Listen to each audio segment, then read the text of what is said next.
Have new reporting from the Wall Street Journal and even CNN corroborating the initial report from Steven Crowder early this morning that they found a weapon, bolt-action rifle, with a spent casing inside of it with transgender and Antifa ideology engraved on the casings.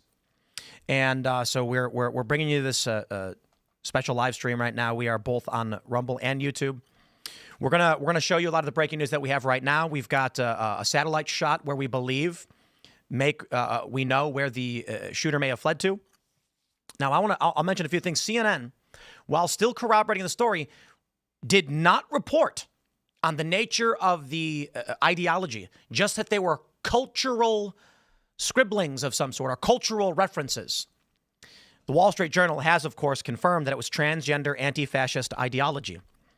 We also have amazing and tremendous news. Donald Trump will posthumously be awarding Charlie Kirk the Presidential Medal of Freedom. I believe it's the Medal of Freedom. I want to make sure I'm getting it right. And I respect the attempt, but I don't agree. Comedy Central has pulled their Charlie Kirk episode, and I don't think that's the right move. I know a lot of people are saying they did it out of respect, considering the tragedy that just happened. But I just want to say that, and we'll cover the story. Charlie he thought it was hilarious. He was proud. The fact, I just see it like Charlie was a kid when South Park came out. He's a little kid. And so he grew up with this legacy show being the biggest, the ratings were huge. They had a movie. And now as an adult, his legacy was so impactful, they thought the need to mock him. And that episode showed his importance and his cultural relevance. And just like Charlie challenged ideas, they challenged his ideas with humor. And I think Charlie respected it tremendously. I think he changed, when he changed his profile picture to South Park, he was basically saying, like, it is an honor to be mocked by you, sir. So we'll talk about all that. We have some reactions, of course, that I think are a little bit more callous. International Business Times saying, who's next?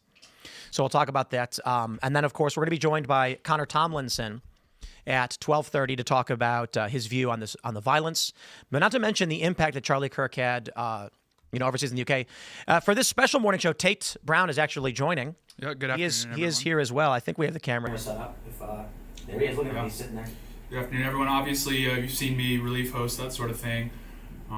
Really grim circumstances here today, but obviously not happy to be here, but I am here. So yeah. For this broadcast, I suppose, grab your, send in your chats if you're seeing anything, any breaking news, Rumble Rant Super Chats.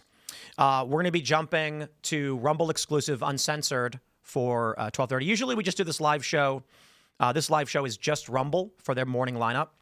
But considering the scale of news, we want to maximize, and just business is out the window. We don't care about that right now. We're mostly concerned about getting as many people to learn about what's going on, understand the nature of the news as we're seeing it, statements that are coming through, as well as, the importance of Charlie Kirk and what he meant to us. That being said, for a discussion on leftist violence, the reason we will be having this uncensored portion on Rumble is for obvious reasons. Some of these discussions, we are concerned, may not be allowed to happen on some of these platforms, so we will be jumping over to Rumble for that. We got mic problems? Yeah, I just had to add his audio here. Oh, I see. Your audio was coming through my mic. Is that what it was? I think so, yeah. Well, we don't have the morning show set up for this larger table discussion, but we got Serge. Should be hot now. Now it's good. That's good news. So let's pull up the story from the Wall Street Journal and just start breaking down the news and giving you guys the latest. I will say first and foremost, I believe Trump's announcement of the Presidential Medal of Freedom is the best and most important news. We'll play that statement from Trump. I want to make sure we say that first and foremost before we get negative, but we will play that in a second. The Wall Street Journal confirming a report from Steven Crowder's team. So shout out to Steven Crowder and the Mug Club. This was massive. Early this morning, they received a DOJ leaked memo indicating that the individual in question had fled into a wooded area where law enforcement recovered a bolt-action .30-06 Mauser rolled up in a towel with a casing still inside it. This is bolt-action, meaning they fired and then they fled. They say investigators found ammunition engraved with expressions of transgender and anti-fascist ideology inside the rifle that authorities believe was used in the fatal shooting of Charlie Kirk, according to an internal law enforcement bulletin and a person familiar with the investigation. The older model .30 caliber hunting rifle was discovered in the woods near the scene of Wednesday's shooting at Utah Valley University, wrapped in a towel with a spent cartridge still in the chamber, the sources said. There were also 3 unspent rounds in the magazine, all with wording on them. Justice Department officials cautioned that the investigation was still in its preliminary stages and that investigators were still examining the ammunition. So I'll give this caveat. The title we put is that confirmed Charlie Kirk killer was trans leftist. Fair point. Some people are saying maybe not because this could have been a false flag or something. I'm just going to say it probably not the case. So what I can say is perhaps this could change. In my opinion, with the corroboration now from even CNN, who doesn't want to admit it, the fact that law enforcement is saying we found this, I think it is extremely unlikely, improbable, and just tracking Occam's razor. Somebody who's writing these things on their weapons wanted a message to be heard. And so while false flags are certainly possible, I doubt it. There's a lot of people that are saying this was a professional hit. I say absolutely not. And I'm not an expert. I can only tell you this. I said it in my morning stream. I go to a range. There was a 12-year-old kid. He had a bolt-action rifle. At 100 yards, he made every shot. His dad was teaching him how to shoot, and the kid sat down at a table with the rifle, and he made every target. And it's between 100, it's like 80 to 120 yards, perhaps. He's sitting back, and it is not considered, as far as I know, a difficult shot. In fact, when I looked this up, and to anybody expert out there, please comment, tell me if I'm wrong. I actually read several articles stating that at 150 yards with a bolt-action rifle with a scope, it takes about 1 to 2 hours of training to hit. 1 to 2 hours. Very, very minimal. This person probably planned their escape. They wanted a message to be sent. I tweeted this the other day. If this was a professional hit and somebody wanted to take Charlie Kirk off the board, there are ways that it could be done that weren't so public and visible for everyone to see. And so my view is that this was political. These individuals wanted all of us to be afraid and to know how brutal and gruesome and what had happened. Some people have pointed out, so I've talked with a few people, more learned people than I, confirming what I had already believed to be true. Some have said the bullet bounced off of Charlie Kirk's vest. Rifle rounds, especially .30 caliber, aren't going to be bouncing off of a vest. Charlie was not wearing plates. Possibly. I mean, if he was wearing, we call it FRAS, Flexible Rifle Armor System, hexagonal ceramic plates. If he was wearing that, you'd see it. If he was wearing a plate carrier, you would see it. The round struck his neck. And the best assessment I've seen is that an individual who made the shot did not have proper training, didn't understand at that range the drop they would experience. So they had a bolt-action rifle that was properly zeroed, aimed, fired, and the bullet dropped. They were aiming for the head, and it went for the neck. I think the intention was to send a message to each and every one of us, and that was the purpose of the public and gruesome nature by which this occurred. And I believe the messages that were scrawled on the weapon, and the weapon, they were abandoned intentionally so that they could issue that rallying cry to the left. Now, by all means, if you have a different theory or opinion, you're entitled to that, but I don't play the conspiracy game. I follow Occam's razor. The simple solution tends to be the correct one. I'll put it this way. The actual assessment is, in the absence of evidence, the solution that makes the least amount of assumptions tends to be correct. And that is the idea that a professional organization orchestrated this circuitous plot to frame the left, to ignite some kind of violence and then bring in authoritarian. None of that makes sense. The people who are claiming it's Israel, Charlie Kirk was holding events where he brought Gen Z in to explain to them why he supported Israel and why their views on Jews were incorrect. He was one of the most powerful allies Israel had. And I have made this statement. Israel's got 10 years left, if that, with Gen Z no longer supporting Israel. The loss of Charlie Kirk hurts their strategy and their politics tremendously. So that makes no sense. And by all means, someone's going to make the argument they did it to martyr it. No, all of that is circuitous and makes many assumptions. The simple solution is death threats had been made, are still being made. The left There's prominent liberals that are denouncing this, and I respect that, but there are many leftists all across the board, not only sending death threats to every other prominent conservative, to Ben Shapiro, to Candace Owens, to Matt Walsh, to Michael Knowles, to me. The simple solution to all of this is that the phrases they found scrawled in there were intentional to say, this is why we did it. To terrify all of us, to make us not want to go to these college campuses. And who benefits from that? Does Trump and J.D. Vance and conservatives win elections based on the actions of Charlie Kirk? Who benefits? Leftists who want to control the narrative at their universities. Now, let me show you this from CNN. And Tim, real quick, the FBI field office in Salt Lake City just released person of interest photos. Interest. Okay, do we have that? You want to send it? It's in there. Yep. Just dropped. Interesting. All right, let's. I'm going to pull these up. We'll throw them in, and then we'll get to the criticisms of CNN. FBI Salt Lake City. Let's grab these images. We are asking for the public's help identifying this person of interest in connection with the fatal shooting of Charlie Kirk at Utah Valley University. It is important to stress right now, person of interest does not mean suspect. So they may be looking for this person because this person may have been in or around or near or who knows. But I do find it interesting that their sunglasses, hat, we don't know for sure.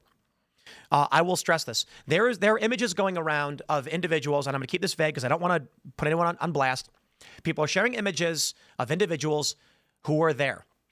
And I want to just warn all of you, while people are saying, who is this guy? Find out who he is. We think this guy or that guy.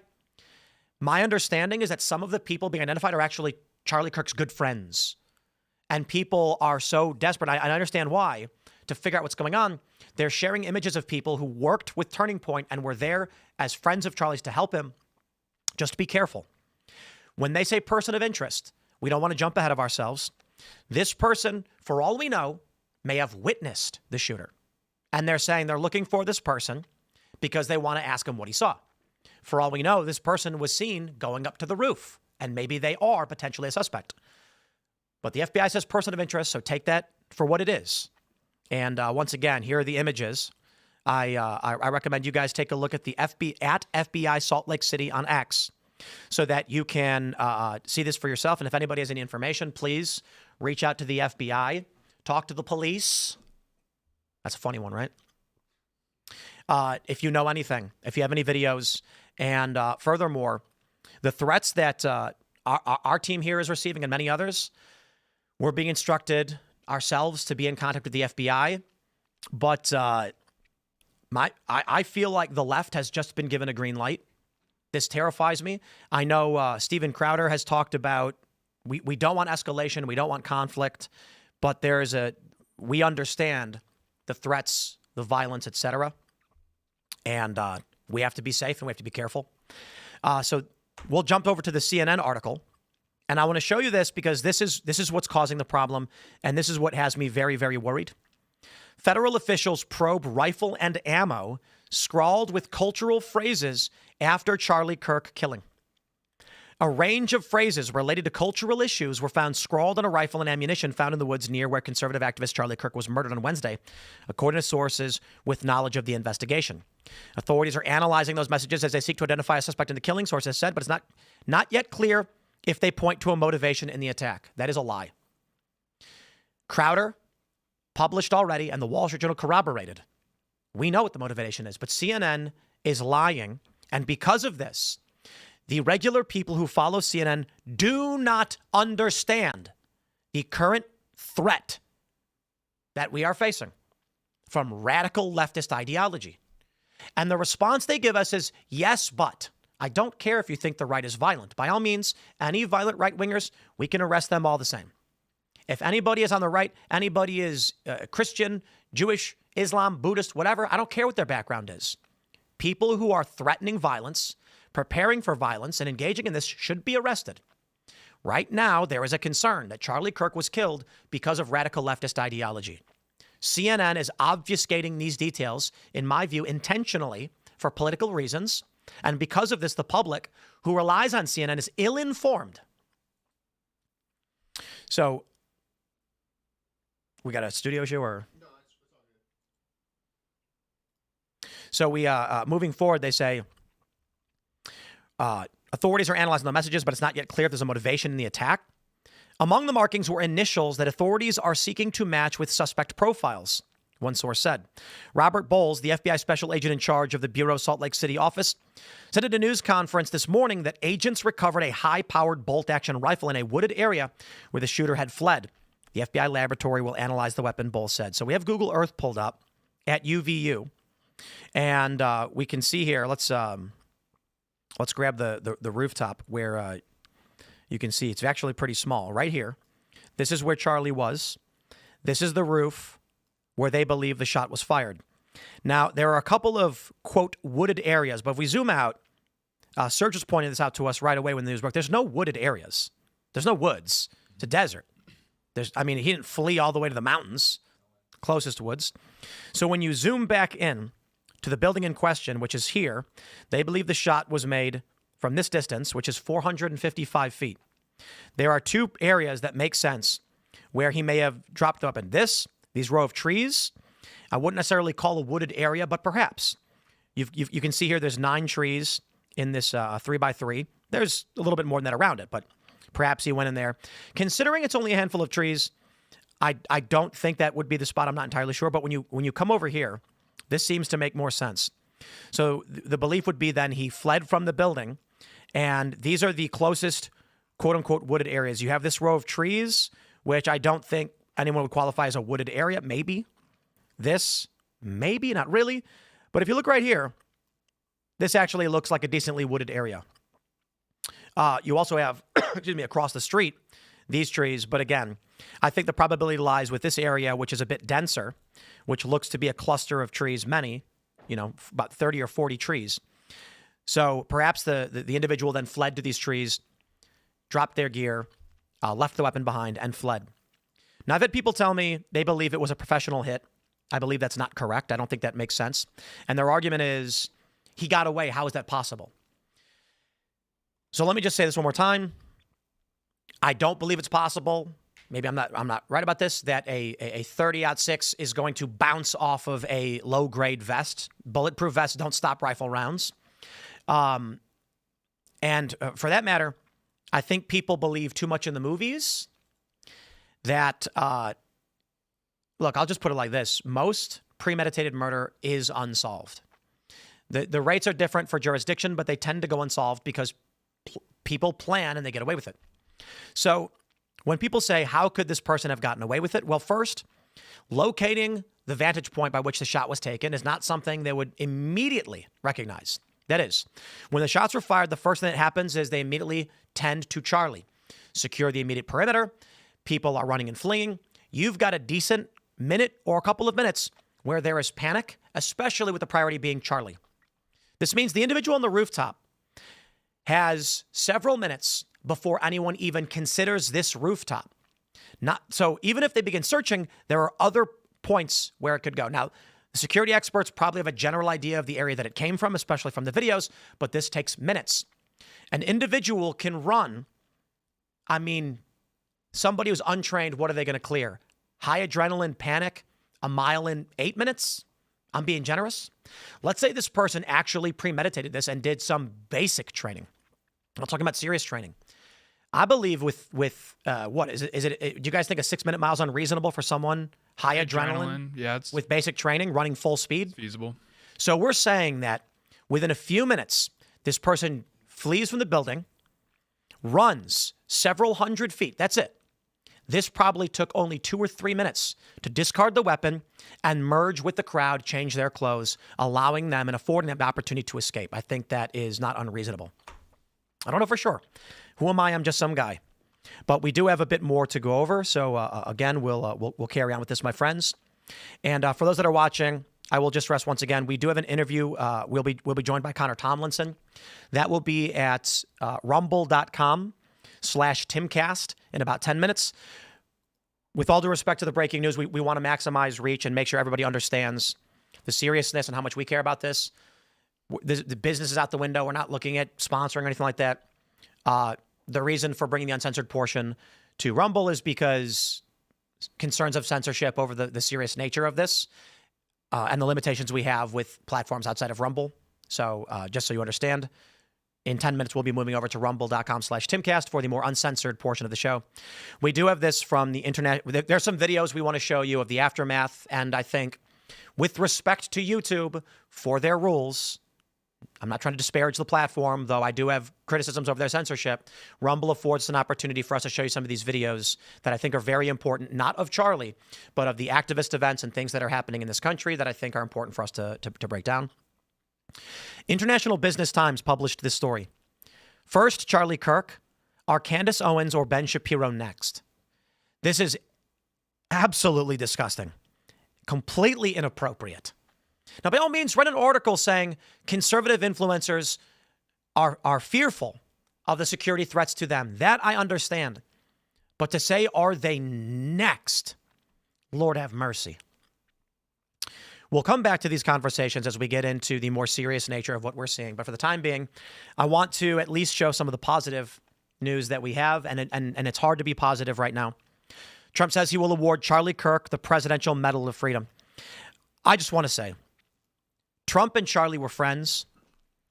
Charlie was instrumental in the success of Trump in a second term, in inspiring young people to be better, to be moral, to improve their lives.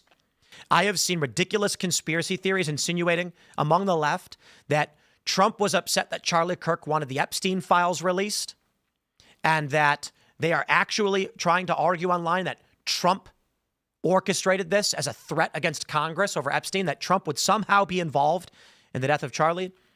Trump and Charlie were friends, and I believe when you listen to this, I believe you can hear, and in the statement Trump made the other day, that Trump is holding back his emotions to be a leader, but I think we can see it.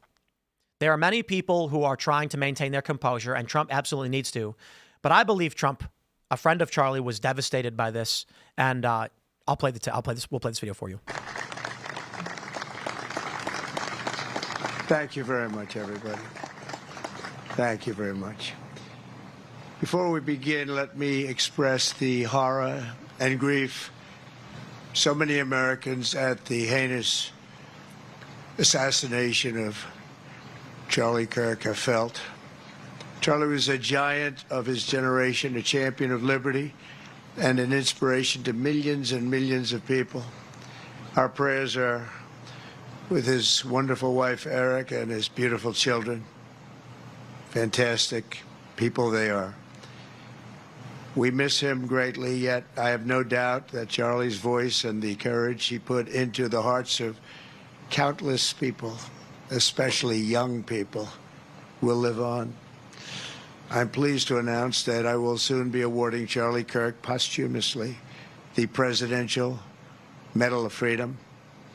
The date of the ceremony will be announced, and I can only guarantee you one thing, that we will have a very big crowd.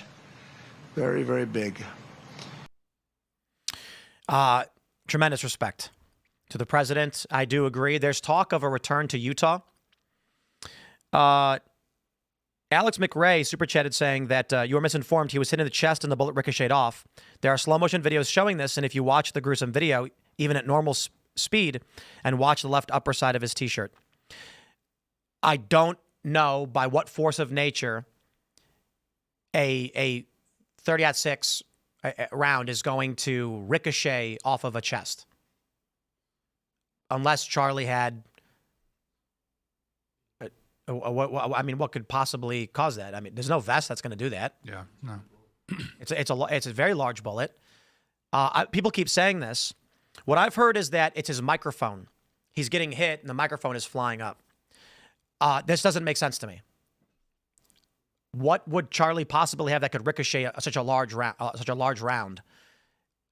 Even in a plate carrier with ceramics, the bullets typically shatter. Mm-hmm. So I don't believe this makes sense. I know everyone keeps saying it, but it makes literally no sense that a bullet bounced off his chest. People believe that bulletproof vests, like in the movies, I mentioned this earlier, Doc Brown and Back to the Future, they unload full auto rifle on him, and then Marty comes to him and he shows the bulletproof vest because he got his letter. That is impossible. That is absolutely impossible. Even with flexible rifle armor and a plate carrier, you're not getting through that. So, forgive me if I'm wrong. I don't know. But that makes no sense. We'll grab some of your comments though Interested to see if you guys have any updates or, maybe there's something that you've heard. We'll get some Rumble rants in here. Tech Ruse says an AR-15 is the stupidest gun on the planet for long-range use. A bolt-action 30-6 is the correct tool. Trump would be dead if semi-autos had previously been banned. Wow. Well, the argument is that Crooks used an AR-15, and 30-6 bolt-action, less moving parts, more accurate, less training required. Yeah. Xantho says this was not a professional hit. It was, however, planned out between multiple people.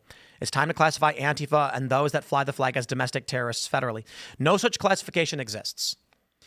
Because of the First Amendment, groups aren't ever classified as domestic terrorists. It just doesn't happen. There can be warnings of domestic terror action from groups. Internationally, we can name groups as foreign terrorist organizations, FTOs. But my understanding is that we don't do that domestically. Michael Trillium says, given the 30-6's typical use with 150 to 165 grain bullets for hunting, the most likely bullet drop is around 3.6 to 4 inches below the point of aim at 200 yards with a 100-yard zero. Yes, aimed for the head. And this was a 150 yards, just a little bit. It was 455 feet. And so, again, the best assessment I've seen, based on my own personal experience, limited as it is that it was this person had minimal training, was aiming for the head through a scope that was zeroed, which, again, at 150 yards does not require much skill, and did not account for bullet drop because they didn't have proper training. And it was they were aiming for Charlie's head, but it dropped and went through the neck. That makes the most sense. The idea of a bullet bouncing off his chest makes no sense because I don't know what kind of armor he would have that could do that. That makes no sense. And people have said he was wearing a low profile vest. This is remarkable, guys. If a vest is low profile, it's going to be less than a stab vest. When you have your standard, I mean, we're looking, let's just say level 3 armor. You're talking about low grade handguns. It is extremely visible. It is huge. Now, me personally, I've got level 4? It's a 3A with a plate carrier. I've got FRAS. I've got other defense. Like, we take this stuff very, very seriously. And I've had basic hostile environment training, which is not a lot. I'm not pretending to be an expert, but I had about a couple weeks worth of hostile environment training to be brought up to speed on armor, weapons. We went through the training course. They explained to us in great detail, you will not be safe from more than one shot. I have used plate carriers on a handful of occasions where we are explicitly told by our security teams, you can handle 1 round. Other than that, it's not going to work. It's not reliable. And that's it, I guess. I'm not an expert. I mean, there are people who are more learned than I who can explain that. We'll grab some of your YouTube super chats. Freeman Dive Free says, it's true about ricochet with any caliber round against armor. It can ricochet or ammo spalling. That's why some people in the military wear neck guards. Perhaps I could be absolutely wrong on that regard. I also saw some experts speaking on it. They were saying you can clearly see his shoulder blades through his T-shirt, making it unlikely that he would have a... He didn't appear to be wearing any armor. Right. Yeah, precisely. There are photos of Charlie at the event. He's wearing a T-shirt. Yeah. People are saying with spalling, it's when it's fragmentation, right? That it shatters off the armor and then the fragments go up and hit him. Perhaps, but I don't believe Charlie was wearing armor. Victor G says, could Charlie's shirt have moved from the air disturbance from the bullet? It's a Hoax says, the people talking about bullet drop are incorrect. At his elevation at distance with 30-06, typical hunting ammo zeroed at 100 yards, the bullet will hit around 2 inches high, not low. It will be in the upper arch of its trajectory. And that makes sense too if they were aiming for his body and it went to his neck. So I think either of this makes sense that it was... What happened? Oh, he's doubling? Yeah, just wait 1 second here. Because he's picking up both mics. Yep, I thought I did this a second ago. Testing. Okay. Well, c'est la vie. My friends, we are going to be joined in the next segment by Connor Tomlinson. He's British. And I thought it would be interesting to hear from someone not from the United States, someone who knew Charlie and talk about the impact Charlie had internationally, as well as what we're seeing with leftist violence across the board. So for those that are watching on YouTube, and with no disrespect to YouTube over their rules, they're your rules. By all means, you're entitled to your rules. For the next part of the conversation, with respect to your rules, we will carry this conversation to rumble.com/Timcast, where we are currently live. So I encourage you all who would like to see some of the videos that are popping up online of what's happening at universities, then please join us over there. Smash the like button, share the show, all that stuff. You can follow me for breaking news and updates at Timcast on X and Instagram. Tate, do you want to just shout out your socials real quick before we transfer over? Yeah. Follow me on X and Instagram at RealTateBrown. Yeah, just follow me there. All right. We'll be wrapping up this portion of the YouTube stream. And in about 30 seconds, we will resume on rumble.com/Timcast.